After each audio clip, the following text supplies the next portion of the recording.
നമ്മുടെ ഏറ്റവും വലിയ പ്രതിസന്ധി എന്ന് പറയുന്നത് റെസിസ്റ്റൻസ് ടു ചേഞ്ച് ആണ്.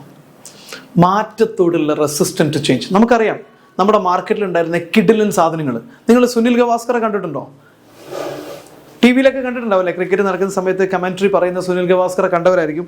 സുനിൽ ഗവാസ്കറുടെ കളി കണ്ടവർ ചിലപ്പോൾ നിങ്ങളിൽ ഉണ്ടാവും, ചിലപ്പോൾ ഉണ്ടാവില്ല.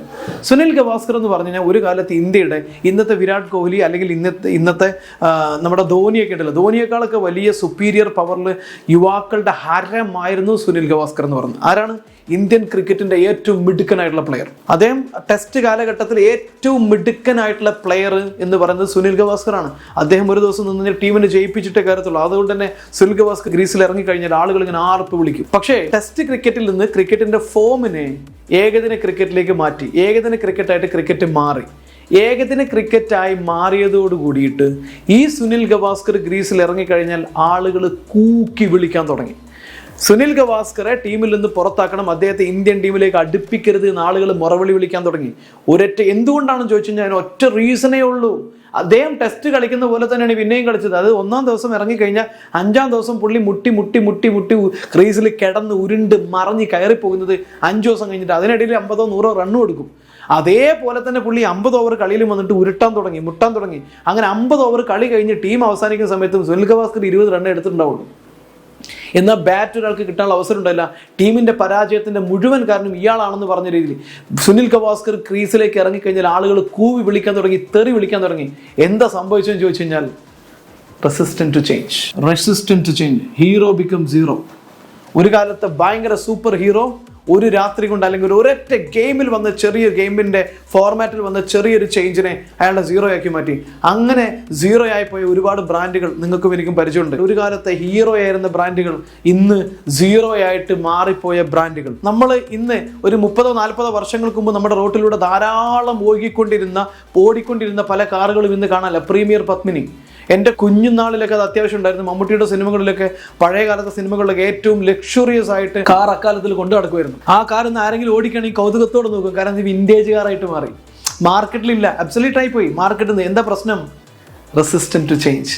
മാറ്റങ്ങൾ റെസിസ്റ്റ് ചെയ്തു. അംബാസഡർ കാറിൻ്റെ ഷോറൂം മാനേജറായിട്ട് ഞാൻ കുറച്ചു കാലം വർക്ക് ചെയ്തിട്ടുണ്ട്. സെയിൽസിൽ അംബാസഡറിൻ്റെ അവസാന നാളിൽ വിൽക്കാൻ നല്ല പാടായിരുന്നു. കാരണം വയസ്സായ ആളുകൾക്ക് മാത്രമേ ഞങ്ങൾ പ്രൊഡക്റ്റ് ഈ കാറ് വേണോ എന്ന് ചോദിച്ച് ചെല്ലാറുള്ളൂ.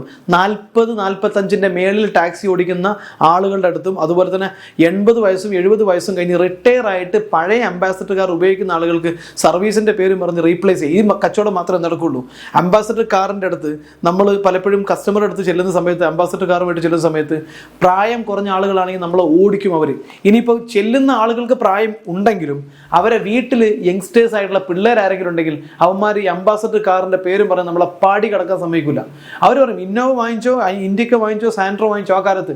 പക്ഷെ അംബാസഡർ കാർ കൊണ്ട് ഇങ്ങോട്ട് വന്നു കഴിഞ്ഞാൽ മുട്ടുകാര് തല്ലിയെടുക്കുമെന്ന് പറഞ്ഞ് ഞങ്ങളെ ഇറക്കി വിട്ട സാഹചര്യം ഉണ്ടായിട്ടുണ്ട്. അപ്പോഴാണ് ഞാൻ ആലോചിക്കുന്നത്, ശരിയാണല്ലോ, 85 മോഡലിൽ നിന്ന് 2007-2008 മോഡലിലേക്ക് വരുമ്പോൾ, 2009 മോഡലിലേക്ക് വരുമ്പോൾ കാര്യമായിട്ടുള്ള ഒരു ചേഞ്ചും സംഭവിച്ചിട്ടില്ല.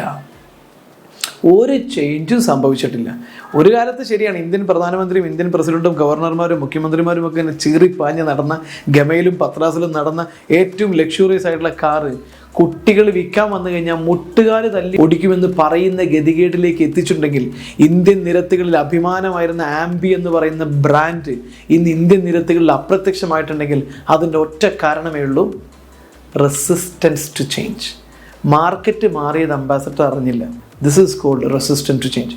ദൂരദർശൻ കാണാത്തവരാരും ഉണ്ടാവില്ല, പക്ഷേ ഇന്ന് ദൂരദർശൻ കാണുന്നവരാരും ഉണ്ടാവില്ല. ഒരു കാലത്ത് ഹീറോ ആയിരുന്ന ചാനലാണ്. നിങ്ങളും ഞാനൊക്കെ 4 മണിക്ക് സിനിമ കാണാൻ പോയിക്കൊണ്ടിരുന്ന ചാനൽ ഇന്ന് മാർക്കറ്റിലില്ല. ഇന്നത് കാണുന്നവരാരുമില്ല. ഒരു കാലത്ത് അത് കാണാത്തവരാരും ഇല്ലെങ്കിൽ ഇന്നത് കാണുന്നവരാരുമില്ല. നമ്മൾ ചെയ്യുന്ന ഒരു മിസ്റ്റേക്ക് എന്ന് പറയുന്നത്, ഏറ്റവും വലിയ ബിസിനസ്സിലെ മിസ്റ്റേക്ക് ഏതാണെന്ന് പറയുന്നത് നിങ്ങൾക്ക്? Resistance to change. ബിസിനസ്സിലെ കോമ്പറ്റീഷൻ അല്ല നമ്മുടെ വെല്ലുവിളി, മാർക്കറ്റിലെ ചേഞ്ചാണ്, കസ്റ്റമറുടെ ബിഹേവിയറിൽ ചേഞ്ചാണ്, അവരുടെ സ്വഭാവത്തിൽ വരുന്ന മാറ്റങ്ങളാണ്, കസ്റ്റമർ യൂസ് ചെയ്യുന്ന കസ്റ്റമറുടെ പ്ലാറ്റ്ഫോം, അവരെ കൾച്ചർ മനസ്സിലാക്കുന്നതിൽ നമുക്ക് സംഭവിക്കുന്ന ആ ചേഞ്ചാണ് ഒരു ബിസിനസ്സിലെ ഏറ്റവും വലിയ പരാജയം എന്ന് പറയുന്നത്. ഒരു ബിസിനസ്സിലെ ഏറ്റവും വലിയ കോമ്പറ്റീഷൻ എന്ന് പറയുന്നത് ചേഞ്ചിനെ റെസിസ്റ്റ് ചെയ്യുന്നുള്ള